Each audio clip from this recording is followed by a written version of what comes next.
Hello. Okay, हम अभी पहुंच रहे हैं। कहाँ जाने की तैयारी है कामिनी जी? सर, HDDC बैंक से फोन आया था, वहाँ चोरी हुई है 1 करोड़ की। थैंक गॉड चोर ने 2-4 लाख चुरा कर अपनी इंसल्ट नहीं करवाई। पकड़ने में मजा आएगा इसे। चलिए। कहाँ सर? चोरी कहाँ हुई है? ओह सॉरी सर, मतलब yes sir.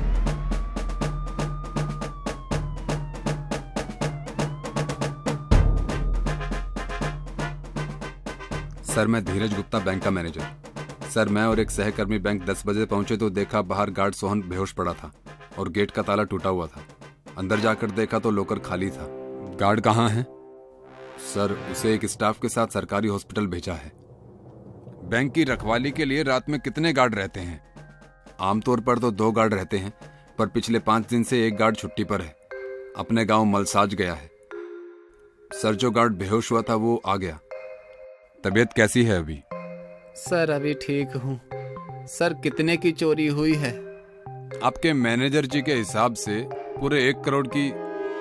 I am sorry sir, मेरे रहते ये चोरी हो गई। लेकिन कसम से सर, अगर चोर मेरे सामने से आते तो मैं उनका गला दबा देता। कोई बात नहीं सोहन जी, सब वक्त का खेल है। जो गीदड़ शेर पर वार कर जाता है। आप टेंशन मत लीजिए, हम आ गए हैं ना, पकड़ लेंगे। वैसे ये सब हुआ कब था? तकरीबन 12 बजे। मैं चेयर पर बैठा हुआ था कि अचानक पीछे से किसी ने मेरी गर्दन पर इंजेक्शन से कुछ इंजेक्ट किया। बस मुझे इतना ही याद है सर। उसके बाद मेरे साथ क्या हुआ मुझे कुछ नहीं पता।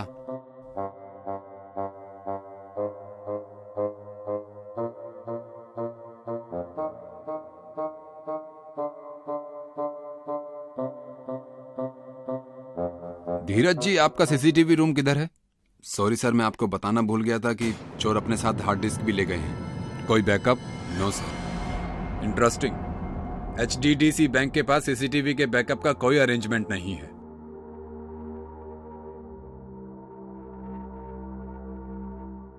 सर, 5 दिन हो चुके हैं, लेकिन हम बैंक लूट के केस में 1 इंच भी आगे नहीं बढ़ पाए हैं। ऐसे में ये केस कैसे सॉल्व होगा सर? टेंशन मत लीजिए कामिनी जी, केस सॉल्व नहीं होगा तो इसका भी इलाज है मेरे पास। कैसा इलाज सर? केस फाइल बंद करके पेंडिंग केसेस में डाल देंगे, पर टेंशन नहीं लेने का। अरे सर, आप भी। सर, कॉल है। Please go ahead. Hello, junior sub inspector Kamini speaking. क्या सर, बैंक लूट का केस क्लोज नहीं करना पड़ेगा? मतलब?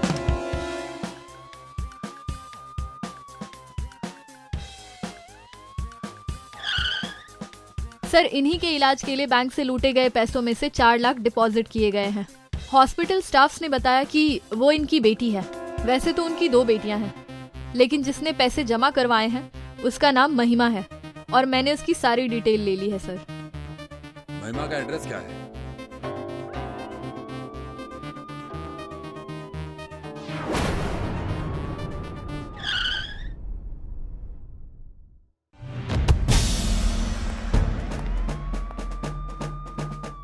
संभल कर। सर, ओह गॉड। कामिनी जी, इस ब्रेसलेट के फोटो सभी ज्वेलर्स को भेजो और इमीडिएटली रिस्पॉन्ड करने को बोलिए। और इसके साथ साथ मुझे 1 घंटे के अंदर अंदर महिमा के फोन के CDR और इस फोन के कॉन्टैक्ट डिटेल्स भी चाहिए। महिमा का नंबर सर? हॉस्पिटल बिल में होगा और ये फोन भी उसी का है। कातिल इसे मारने के बाद अपना फोन तो छोड़कर नहीं गया होगा ना?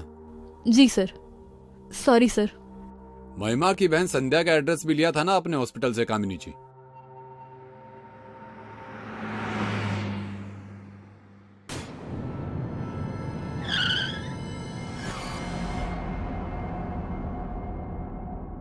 जी, आप लोग? हाय संध्या जी, मैं असिस्टेंट सब इंस्पेक्टर कामिनी और ये सीनियर इंस्पेक्टर मिस्टर राठौर। आप महिमा की बहन संध्या है ना? जी। आपके पिताजी जीवन हॉस्पिटल में एडमिट है ना? जी, मैं वहीं जा रही हूँ। लेकिन बात क्या है, आप ये सब क्यों पूछ रहे हैं? वो एक्चुअली आपकी बहन का किसी ने उनके ही घर में रस्सी से गला दबाकर मर्डर कर दिया है। नहीं, ये नहीं हो सकता। कल रात ही तो मिली थी वो। संभालिए अपने आप को संध्या जी, प्लीज। किसी ने मेरी बहन को। ये तो इन्वेस्टिगेशन के बाद ही पता चलेगा। उसी सिलसिले में आपसे कुछ पूछने आए हैं। पूछिए। कल महिमा ने अपने पिताजी के इलाज के लिए हॉस्पिटल में 4 लाख रुपए जमा किए थे। आप बता सकती हैं कि इतने रुपए उनके पास कैसे आए? नहीं पता सर, लेकिन इतना जरूर पता है कि वो लोन के लिए ट्राई कर रही थी। हमें महिमा की बॉडी के पास से ये ब्रेसलेट मिला है। क्या आप इसे पहचानती हैं? जी नहीं।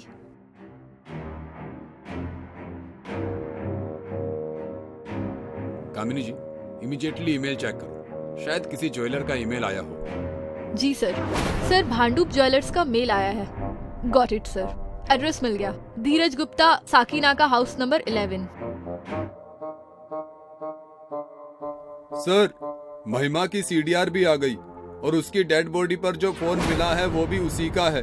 उसके कॉन्टैक्ट डिटेल्स में एक धीरज और धीरू लव का फोन है जिस पर रोजाना बात होती थी उसकी, सुबह, दोपहर, शाम, रात को भी। और सबसे ज्यादा कमाल है, इतने सारे धीरज। बैंक के मैनेजर का नाम भी धीरज है। एक काम कीजिए, बैंक में फोन करके मैनेजर धीरज का एड्रेस पता कीजिए, फास्ट। Hello, HDDC bank. जी, मैं असिस्टेंट सब इंस्पेक्टर कामिनी बोल रही हूँ। जी, मुझे बैंक मैनेजर धीरज जी से बात करनी है।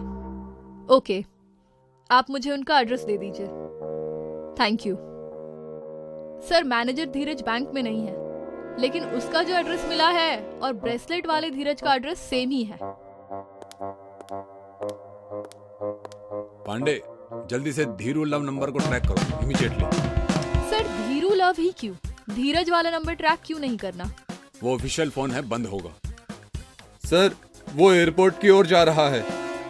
कामिनी को ट्रैकिंग का लिंक भेजो। कामिनी जी, लेट्स गो। कामिनी जी, आपका मोबाइल सिग्नल और धीरज का मोबाइल सिग्नल पास पास ही है। 50 मीटर का डिफरेंस होगा। उसकी गाड़ी सिग्नल पर रुकी हुई है, शायद सिग्नल में मूवमेंट रुक गया है। यस पांडे जी, यहाँ आगे सिग्नल है। सर, शायद धीरज उस कार में है।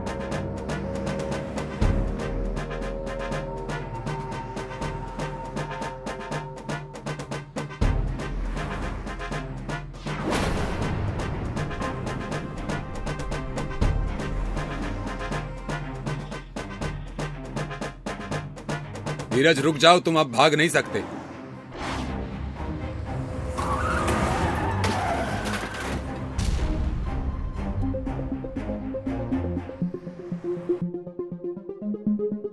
हाँ, मैंने ही बैंक से 1 करोड़ चुराए थे, क्योंकि मैं नौकरी के लिए पैदा नहीं हुआ। मुझे जल्द से जल्द अमीर आदमी बनना था। मैं ये देश छोड़कर बाहर कुछ बड़ा करना चाहता था और इसके लिए मुझे पैसे चाहिए। बैंक में चोरी करना मुझे इजी और अच्छा शॉर्टकट लगा, इसलिए मैंने चोरी की। महिमा को क्यों मारा? महिमा मेरी गर्लफ्रेंड थी। पैसों की चोरी के बाद मुझे शक था पुलिस मेरे घर की तलाशी ले सकती है, इसलिए मैंने वो बैग महिमा के घर पर छुपा दिया। लेकिन उसे पता चल गया और उसने मुझे बिना बताए उसमें से 4 लाख रुपए निकालकर अपने पिता के इलाज के लिए हॉस्पिटल में जमा करवा दिए, जिसके बाद हम दोनों के बीच बहुत झगड़ा हुआ। और उसी झगड़े में टेंशन के चलते मेरे मुंह से निकल गया कि वो पैसा चोरी का है, जिसे अभी खर्च नहीं कर सकते। चोरी का पता चलते ही वो आप लोगों को सब बता देने की धमकी देने लगी।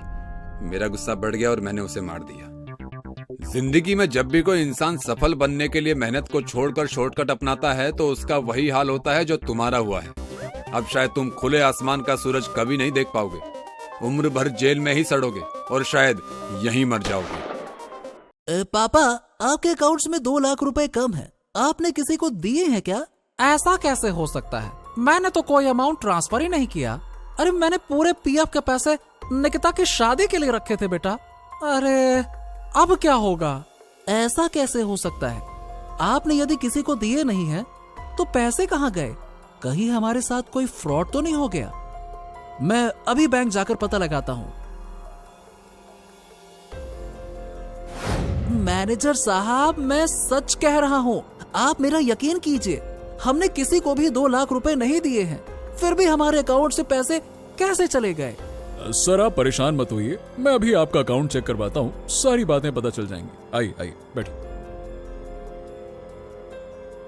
बैंक मैनेजर अपने लैपटॉप पर अकाउंट नंबर डालकर डिटेल चेक करने लगा।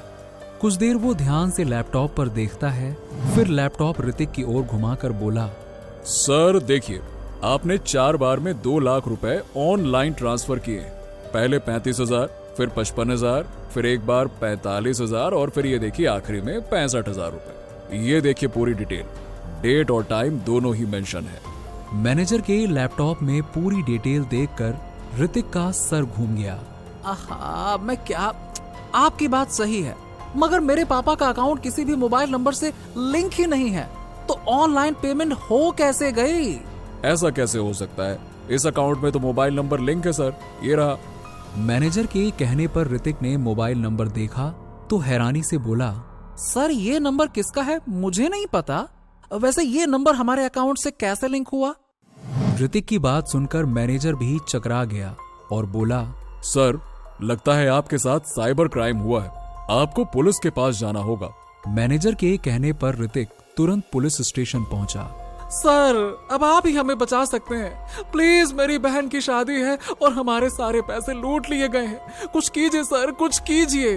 अरे अरे अरे अरे अरे, जरा शांति से बैठो, बैठो बैठो, ये लो पानी पियो, अब पूरी बात आराम से बताओ, क्या होगी बताओ। इंस्पेक्टर राठौर के समझाने पर ऋतिक कुछ देर खामोशी से बैठ जाता है और फिर उसके बाद ऋतिक ने उन्हें सारी बातें अच्छे से बताई। गजब चालबाजी है भाई, पहली बार सुनने में आ रहा है कि मोबाइल नंबर लिंक नहीं है और उसके बावजूद भी पैसा अकाउंट से गायब हो गया। वाह, क्या तेज लोग हैं यार। तो भैया ऐसा है कि ये मामला साइबर क्राइम का नहीं बल्कि क्राइम का है। आप एक काम करिए, मुझे वो नंबर दीजिए जो आपके अकाउंट से लिंक हो गया है, अब यही नंबर इस पूरे खेल से पर्दा उठाएगा। इंस्पेक्टर राठौर के मांगने पर ऋतिक ने वो नंबर इंस्पेक्टर राठौर को दे दिया। इंस्पेक्टर राठौर ने कामिनी जी की ओर देखकर वो नंबर उनकी ओर बढ़ा दिया। कामिनी जी ने तुरंत वो नंबर लिया और टेलीकॉम डिपार्टमेंट से उस नंबर के ओनर का पता किया। नंबर एक सब्जी वाले का निकला। राठौर कामिनी जी के साथ तुरंत सब्जी वाले के पास पूछताछ के लिए पहुंच गए। हाँ सब्जी वाले भैया, हाँ भाई साहब, महाराज जरा ये नंबर बा तो देखो, ये तुम्हारा है का? है कैसन बात कर रहे हैं बाबूजी, रोड पर सब्जी बेचता हूँ, 2 वक्त का खाना ठीक तरह से नसीब हो ही जाए वह हमारे लिए बड़ी बात है। अरे ना हमारे पास कोनो फोन है और ना ही कोई नंबर, अरे ये सब तो अमीरन का चोचला है बाबूजी, हम कहाँ। इंस्पेक्टर राठौर को उसकी बात पर यकीन नहीं हुआ, इसीलिए इंस्पेक्टर राठौर ने अपने 2 आदमियों को सब्जी वाले के पीछे लगा दिया। उन लोगों ने भी आकर बताया कि वो तो बहुत ही गरीब इंसान है, सब्जी वाला अपनी जरूरतें भी पूरी नहीं कर पा रहा है। अब इंस्पेक्टर राठौर सोच में पड़ गए क्योंकि ये क्राइम बहुत सोच समझ कर किया गया था। तो कामिनी जी, अब सीधा मैनेजर साहब को बुलवाइए आप, अब तो उनसे ही पूछताछ करनी होगी, बुलवाइए। इंस्पेक्टर राठौर के बुलाने पर मैनेजर वहां पर आ गए। बताइए सर, मैं आपकी क्या मदद कर सकता हूँ? देखिए, आपके बैंक के खिलाफ एक FIR दर्ज हुई है, तो उसी सिलसिले में आपको यहाँ बुलाया है। मुद्दा ये है साहब, अब इस पूरे कांड में आपके बैंक का अंदर वाला भी कोई शामिल है। क्योंकि अकाउंट किसी और का, मोबाइल नंबर किसी और का, लिंक कैसे हो गया मैनेजर साहब? हैं? कैसे हो गई इतनी बड़ी लापरवाही? अब सर मैं मानता हूँ कि हमारे स्टाफ से गलती हो गई, मगर प्लीज सर इस बात को यहीं दबा दीजिए, और वरना हमारे बैंक की बहुत बदनामी हो जाएगी। आपके बैंक की बदनामी किसी के जीवन भर की जमा पूंजी से ज्यादा बढ़कर नहीं है मैनेजर साहब। आप जल्दी अपने बैंक का इंटरनल ऑडिट कीजिए और ऐसे छोटे मोटे खातों में लिंक्ड नंबर की पूरी तरह से जांच कीजिए। आशा है आप हमारी जांच में पूरा सहयोग देंगे ना? सर हम लोग जनता की सेवा के लिए ही हैं, आपकी मदद करके हमें खुशी होगी। इसी खुशी में एक और बात सुनिए, आपकी टीम के साथ हमारी टीम लीडर कामिनी जी भी आपके साथ रहेंगी, है ना? कामिनी जी, बैंक मैनेजर और एक CA मिलकर बैंक का इंटरनल ऑडिट कर रहे थे। तभी एक व्यक्ति उनसे मिलने आया और उसने भी अपने अकाउंट से 1.5 लाख रुपए गायब होने की शिकायत दर्ज कराई। मैनेजर ने तुरंत उसका अकाउंट चेक किया और अकाउंट से लिंक मोबाइल नंबर उस व्यक्ति को बताया, तो उस व्यक्ति ने भी साफ मना कर दिया कि ये नंबर उसका नहीं है। अब मैनेजर भी परेशान हो गया था क्योंकि ये उसके बैंक का दूसरा केस सामने आया था जिसमें एक और अकाउंट होल्डर के साथ सेम फ्रॉड हुआ। उन्होंने तुरंत इंस्पेक्टर राठौड़ को इस बारे में बताया। वो नंबर चेक किया गया तो वो नंबर बैंक के प्यून के नाम से रजिस्टर था। इंस्पेक्टर राठौड़ और मैनेजर ने जब बैंक के प्यून को बुलाकर पूछताछ की तो वो नंबर उसका नहीं था। इंस्पेक्टर राठौड़ और मैनेजर दोनों हैरान परेशान होकर एक दूसरे की ओर देख रहे थे। अब तो ये बात साफ है कि इसमें बैंक का कोई बड़ा अधिकारी मिला हुआ है। क्यों मैनेजर साहब, कहीं आप तो इन सब में शामिल नहीं है? सर, ये आप कैसी बातें कर रहे हैं? मुझे तो इस बारे में कुछ पता ही नहीं है। वाह मैनेजर साहब वाह, आपके नाक के नीचे इतना बड़ा स्कैम हो गया और आपको कुछ पता ही नहीं है। सुनिए, अब तुरंत आपके सारे बैंक अकाउंट से लिंक नंबर की जांच करिए। वो उसके ओनर के हैं या नहीं है पता करिए आप, और जो मोबाइल नंबर उसके ओनर के नहीं है उस अकाउंट को कुछ समय के लिए सीज कर दीजिए। और कामिनी जी, आप एक लिस्ट बनाइए जिनके भी अकाउंट से इस 1 साल में पैसे निकाले गए हैं, किस अकाउंट में गए हैं और कहां से ट्रांसफर हुए हैं, सबकी लिस्ट बनाइए। इसके अलावा ओ मैनेजर साहब, इधर देखिए, आप आपके बैंक के वॉलेट में कब कब चेकिंग होती है और कितने लोग होते हैं वो बताइए आप। ये आप कैसी बातें कर रहे हैं सर? अकाउंट सीज कर दीजिए। अरे मेरे बैंक का नाम खराब हो जाएगा सर। गजब आदमी हो यार आप, आपको आपके नाम की पड़ी है और यहाँ लोगों की मेहनत का पैसा जो खतरे में है उसका क्या? जो पूछा है उसका ठीक ठीक जवाब दीजिए आप, बताइए। अब देखिए सर, मैं महीने में पहले रविवार को अकेले ही आकर पूरे बैंक को अच्छे से चेक करता हूँ, वॉल्ट और सिक्योरिटी दोनों। और वैसे भी पैसे ना तो वॉल्ट से चोरी हुए हैं ना ही सिक्योरिटी तोड़ के। हाँ, वो हमें भी पता है, लेकिन क्राइम को हर एक एंगल से इन्वेस्टिगेट करना पड़ता है। वैसे थैंक यू कोऑपरेट करने के लिए। इसके बाद इंस्पेक्टर राठौड़ के कहने पर जब जांच की गई तो कई सारे ऐसे अकाउंट हैं जिन पर अलग अलग लोगों के नंबर लिंक थे। ये नंबर भी ऐसे लोगों के नाम पर रजिस्टर थे जो कभी मोबाइल भी अफोर्ड नहीं कर सकते थे। मगर सबसे बड़ा सवाल था कि इन सब के पीछे किसका हाथ है। जांच के बाद एक पुलिस वाला राठौड़ के पास एक रिपोर्ट लेकर आता है और उनको देकर चला जाता है और राठौड़ रिपोर्ट को पढ़ने लगते हैं और कुछ सोच रहे होते हैं। तभी कामिनी जी राठौड़ को परेशान देखकर कहती हैं, सर, आपको क्या लगता है इस पूरे वारदात के पीछे किसका हाथ होगा? क्योंकि जो कोई भी है वो बहुत बड़ा मास्टरमाइंड है। इतनी सफाई से क्राइम किया है कि कोई क्लू ही नहीं है। कामिनी जी, क्राइम करने वाला कितना ही शातिर क्यों ना हो, कोई ना कोई सुराग तो जरूर छोड़ता है। ये देखिए, इस क्राइम का क्लू ये रहा। कहते हुए इंस्पेक्टर राठौड़ ने रिपोर्ट कामिनी जी की ओर बढ़ा दी, जिसे देखते ही कामिनी हैरान रह गई और मुस्कुराते हुए बोली, सर, आप कमाल हैं, कैसे कर लेते हैं आप ये सब कुछ? अपना तो ऐसा ही है। अब तुम्हें पता है ना तुम्हें क्या करना है। जी सर, मुझे सब पता है। कहकर कामिनी और राठौड़ दोनों बैंक जाते हैं और वहां काम करने वालों से लेकर मैनेजर को सबको एक कैबिन में बुलवाते हैं। अब ये सब कुछ क्या है सर? आप मेरे बैंक में हुए क्राइम के क्रिमिनल को तो ढूंढ नहीं रहे, उल्टा आप मेरे बैंक में आकर एम्प्लॉयज को अलग परेशान कर रहे हैं। क्या आप जानना नहीं चाहेंगे कि आपका मुजरिम कौन है? आखिर कौन है वो मास्टरमाइंड? हाँ, जरूर जानना चाहते हैं, लेकिन आपने तो सभी को ऐसे बुलाया जैसे सारे के सारे चोर हैं। आप सभी को इसीलिए बुलाया है क्योंकि मुजरिम आप सब में से ही कोई है। कौन है? आप बस नाम बताओ सर, मैं उसको अभी जॉब से निकाल दूंगा। अरे मासूम गरीबों का पैसा कौन खा रहा है? अरे कौन है तुम लोगों में से? बताओ, आप बस नाम बताओ सर, मैं उसको अभी जॉब से निकालता हूँ। इसकी हिम्मत कैसे हुई? आहा, मैनेजर साहब शांत हो जाइए, आप उसको जॉब से निकाल ही नहीं सकते हैं। अरे निकाल सकता हूँ, आप बस एक बार नाम तो बताओ सर उसका। हम आपको उसकी फोटो दिखा देते हैं, फिर आप ही बताना हमें उसके साथ क्या करना चाहिए। हाँ, दिखाओ आप। कामिनी एक फोटो फ्रेम लेकर आती है और मैनेजर को दिखाती है और उसको देख मैनेजर गुस्से में उस फ्रेम को फेंक देता है और कहता है, ये सब क्या है? आप लोग मुझे क्यों फंसा रहे हैं? असल में कामिनी एक शीशा लेकर आई थी जिसमें मैनेजर खुद को देखकर भड़क जाता है। अब मैनेजर साहब, आप खुद से बताएंगे कि आपने कितने लोगों का पैसा अपने अकाउंट में ट्रांसफर किया है, या फिर मैं आपको बताऊं? आप क्या कह रहे हैं? मुझे कुछ समझ नहीं आ रहा है। चलिए मैं समझा देता हूँ, दिक्कत क्या है। क्राइम करते वक्त मुजरिम खुद को कितना भी इंटेलिजेंट क्यों ना समझ ले, लेकिन कोई ना कोई गलती जरूर करता है। और आपने तो क्या ही कहना है, 2 बड़ी गलती कर दी। सबसे पहले आपने क्राइम के लिए बैंक के छोटे छोटे ग्राहकों की लिस्ट बनाई जो बैंक में पैसा सेविंग के लिए रखते हैं, साल 6 महीने में एक बार अपने बैंक अकाउंट में पैसे जमा करवाते हैं या निकालते हैं।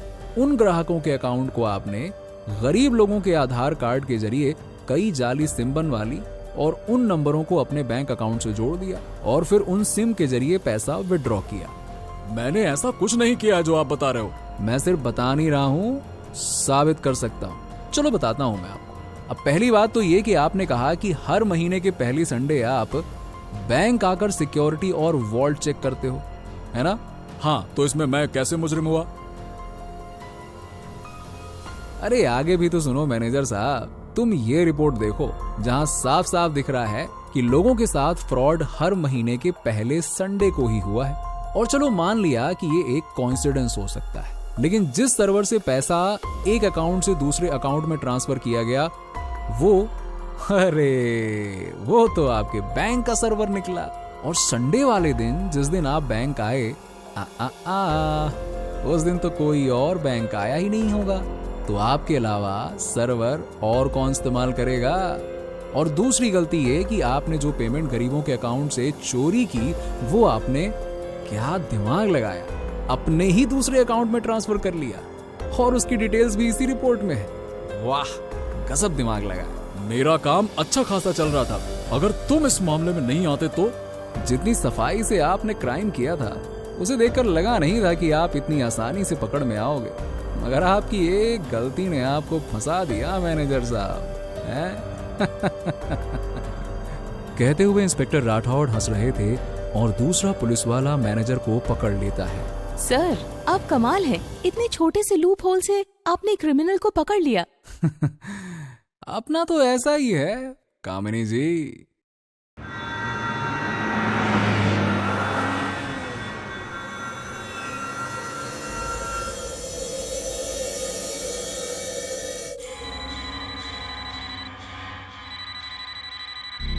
हेलो, खन्ना रेजिडेंस, कौन बोल रहा है? खन्ना साहब, आपके घर में किसी ने बम रखा है जो अगले 15 मिनट में फट जाएगा। किसने रखा है ये बम? और तुम कौन हो? मैं कौन हूँ ये जानने के लिए पूरी जिंदगी पड़ी है, बस ये समझ लीजिए कि आपका भला चाहने वाला हूँ। मैं तुम्हारा यकीन क्यों करूं? नहीं करना तो मत कीजिए, 15 मिनट बाद जब बम फटेगा तो अपने आप यकीन हो जाएगा। रखता हूँ। नहीं रुको, मैं यकीन करता हूँ। अब मैं क्या करूं? किसे बुलाऊं मैं? जल्दी से भागिए और पुलिस को लेकर आइए, वही आपकी मदद कर सकती है। ठीक है।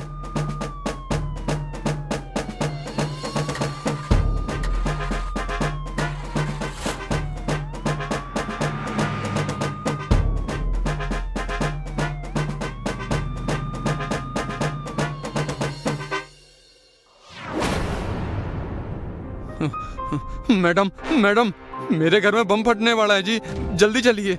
आप जरा शांत हो जाइए और ठीक से बताइए कि क्या हुआ। कुछ भी बताने का टाइम नहीं है मेरे पास मैडम जी। मेरे घर में जो बम है वो 15 मिनट में फटने वाला है। अब चलिए जल्दी मेरे साथ। चलिए।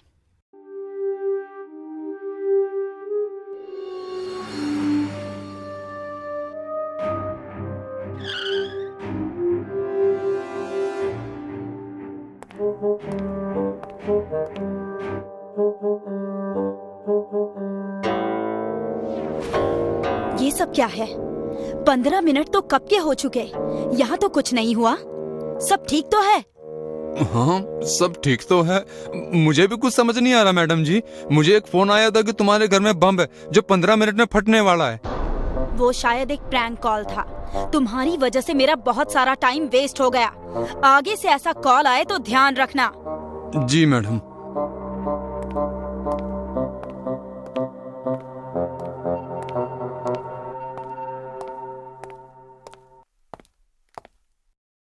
कामिनी, मुझे भी ना बताए कहाँ गई थी तुम? सर, एक आदमी किसी को प्रैंक कॉल करके परेशान कर रहा था, तो उसी को देखने गई थी। ठीक है।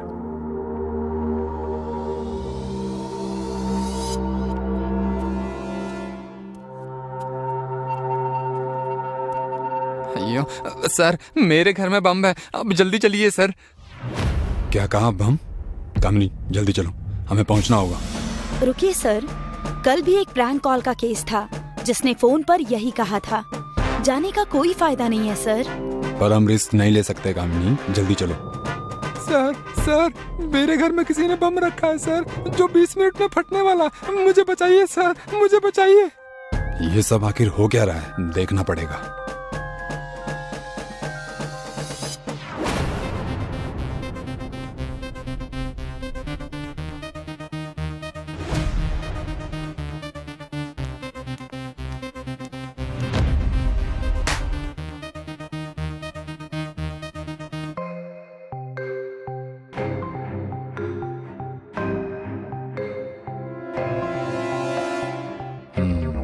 ये केस तो कुछ अलग ही है। कुछ अलग नहीं है सर।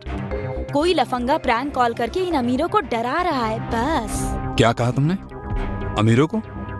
हाँ, ये सब हमारे इलाके के अमीर लोग हैं। कामिनी, पहला आदमी कौन आया था? चलो उसके घर।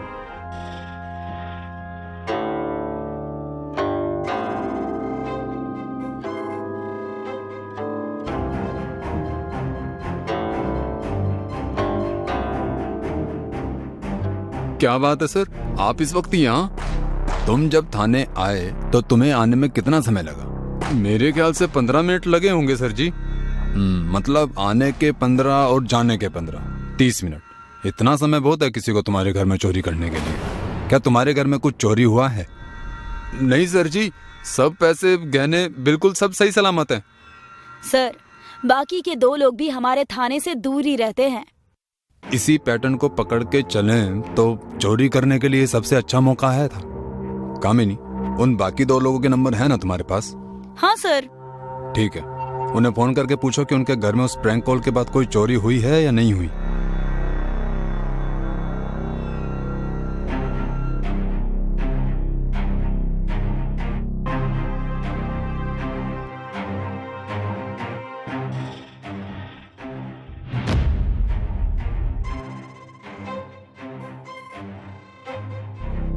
सर, मैंने दोनों से पूछा, पर किसी के भी घर में कोई चोरी नहीं हुई।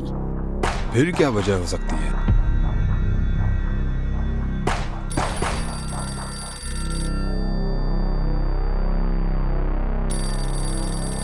हेलो, पुलिस स्टेशन, क्या हुआ?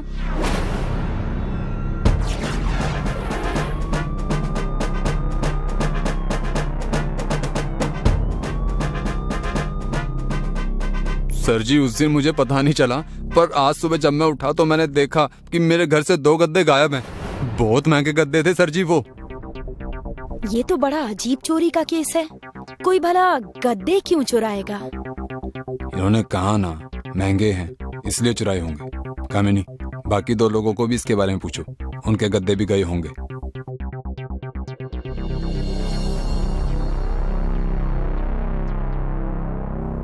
आप सही थे सर, उन्हें मेरे पूछने के बाद अभी पता चला। मतलब वो प्रैंक कॉल सिर्फ गद्दे चुराने के लिए था। नहीं कामिनी, मुझे ये इतना आसान नहीं लगता। कोई सिर्फ गद्दे चुराने के लिए इतना बड़ा प्रैंक कॉल नहीं कर सकता। इसके पीछे जरूर कोई और वजह है। नहीं सर, चोरी ही है, और क्या वजह हो सकती है? खैर, जाने दीजिए, मुझे गद्दे नहीं चाहिए सर जी।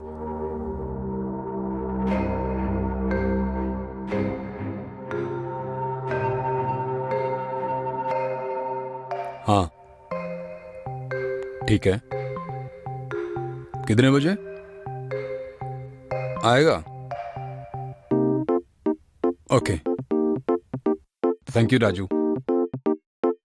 सर, जैसा कि आपने कहा था, चोरी के दिन की घर के नजदीक की सारी सीसीटीवी फुटेज ले आई हूँ। पहले दिन जिस टेम्पो में गद्दे ले जाए गए, वही टेम्पो बाकी 2 जगहों पर भी था। कैमरे में चारों के चेहरे तो साफ नहीं दिखाई दिए, पर इससे लगता है कि ये सब किसी एक ही गैंग का काम है। लगता नहीं कामिनी, एक ही गैंग का है, और उन्हें हम आज रात पकड़ लेंगे। कैसे सर? मुझे अभी मेरे एक इन्फॉर्मर ने बताया है कि उसने एक ऐसी गैंग को देखा है, और वो आज रात एक और चोरी करने वाले हैं। उस वक्त हम उन्हें रंगे हाथ पकड़ लेंगे। क्या बात है सर।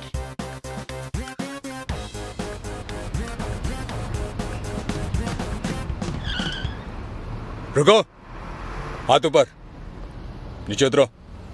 कामिनी, टेम्पो की तलाशी लो।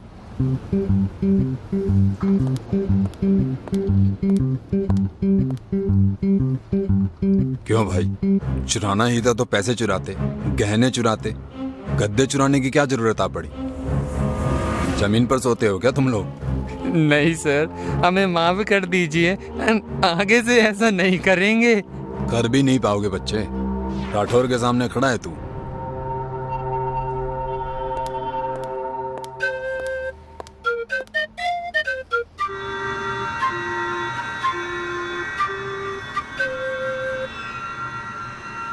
कामिनी, क्या तुम कभी इतने महंगे गद्दों पर सोई हो? नहीं सर, हमारी सैलरी में कहाँ ये सब आता है। तो जाओ सोकर देखो। अभी? हाँ अभी। नहीं सर, जाने दीजिए सर। चुप कर तू, वरना तुझे हमेशा के लिए सुला दूंगा।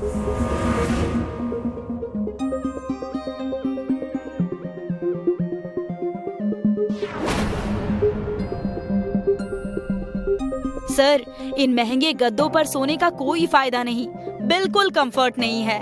इनमें दोष गद्दों का नहीं है। तो फिर किसका है? अभी दिखाता हूँ।